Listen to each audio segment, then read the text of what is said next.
So the next category is policy and governance. So our next awardee is a person making footprints in the knowledge industry within and beyond Bangladesh. With an MBA from the Wharton School of Business, one of America's leading business schools, he left the lure of Wall Street and corporate America to start two international knowledge outfits: the Institute for Policy, Advocacy, and Governance, or IPAG, and the international management consulting firm eGen Consultants Limited, eGen. Although Bangladesh is not a member of neither the G20 nor the G7, two important global platforms comprised of the world's most economically and politically influential nations, he's been the co-chair of task forces of both G20 and G7 and has written policy briefs for the G20 and G7 leadership on important areas like the Sustainable Development Goals, digital transformation, peace, security, and governance. His opinion and commentaries are carried by some of the leading international media outlets, which includes Project Syndicate, World Economic Forum, Straits Times in Singapore, South China Morning Post in Hong Kong, Nikkei Asia in Japan, and The Hindu in India, as well as the BBC. He's been the voice of Bangladesh, whose thoughts have found an echo in the corridor of power and politics through his outstanding work on policies and governance on wide-ranging issues from geopolitics to economic development, climate change to energy transition, and technology and social inclusion.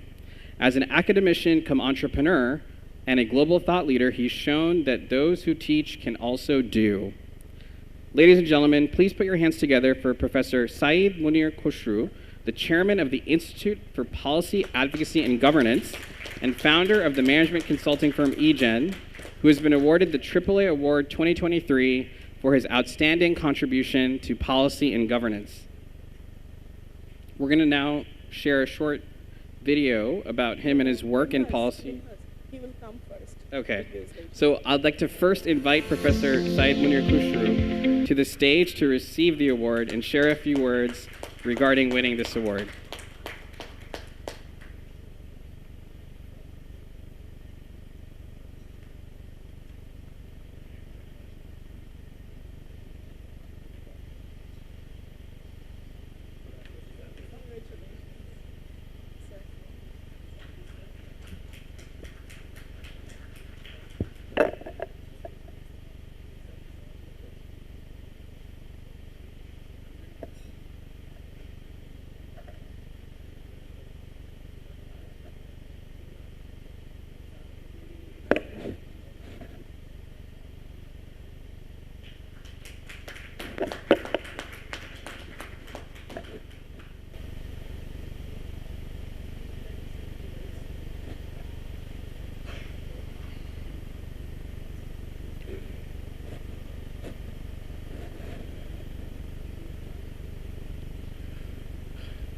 Honorable Chief Justice of Bangladesh, Justice Obaidul Hassan, respected Economic Affairs Advisor to the Honorable Prime Minister, Dr. Mashir Rahman, the President of American Alumni Association, Nusrat Aman, and our colleague from the US Embassy, my fellow awardees of this year's AAA 2023, members of the AAA, distinguished guests, ladies and gentlemen.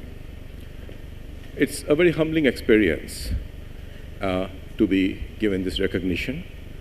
And to be honest, it's more recognizing Bangladesh than recognizing me as an individual.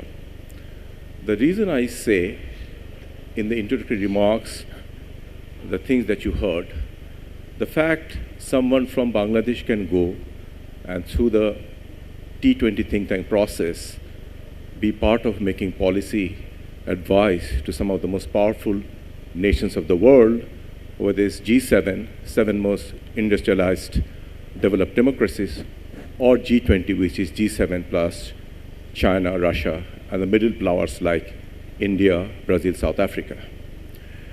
And in this journey, I've been enormously benefited from the exposure I have had to the success of Bangladesh in meeting a lot of socioeconomic aspirations of 180 million people, and also the challenges it faces today, whether it's climate change, bridging the digital divide, making just energy transition. This solid, robust background has helped me to go out there and take it from the south to the north. And I'm very pleased to tell you, we are the first knowledge outfit from the developing south, which now has presence in neighboring India and Delhi, in Asia Pacific, Melbourne, in Europe, Vienna, in Africa, Mauritius, in Middle East, Dubai, from where I've just come. So in a way, I'm a very simple testament that Bangladesh is not too far away from being part of this important global platform. It's a more celebration of the country where I was born and raised than about me. Secondly, as my previous awardee mentioned, all of us are in some way indebted to our parents. In my unique case, my father, late Syed Khasru, was a civil servant, honest civil servant, and my mother, late Najma Khasru. So being born and raised in a simple civil servant's family, I have learned or honed the skills how to have unlimited ambitions with limited resources. And in that journey, the creativity and drive was unleashed. So that's how the story started. And today, as I stand here, I will be doing great injustice if I don't recognize the amazing young team I have been privileged to lead, who have been the backbone of whatever IPAC and EJ today stands for. And some of them are here with me. Would you please rise? This is the face of Bangladesh. These are the people who are my firepower. I may be the face, but they are the engine. So this is what Bangladesh looks forward to. And these are the people for which I stand here today. Thank you so much. And to me personally, the journey of IPAC has been very unique. The profit we made from EGEN, we used that to fund the philanthropy IPAC. So we never took any money from anywhere. We funded ourselves to maintain our intellectual freedom so that we can write what needs to be written, we can say what needs to be said. And in a very small way, we have served a voice of Bangladesh. And we have shown the global south, of which Bangladesh is a part of, is no less empowered in knowledge or intellect to take the game from south to north. And today as I speak, you'll be happy to know in both Germany and Brazil, we are sharing what they can learn from Bangladesh's experience in climate change and energy transition. And last but not the least, today is a very special day for me for a couple of reasons. The gentleman you see on the stage, the Chief Justice, beyond his official position, is an elder brother, friend, guide, whose knowledge and wisdom has benefited me over decades. So nothing could have been more happier for me to take it from him. Then comes the other person, Dr. Moshiur Rahman, who I just in shortcut call Uncle. Whenever I felt any need for advice, any guidance, I inevitably went to him. And his wisdom, knowledge has been a shining beacon in the journey I've taken.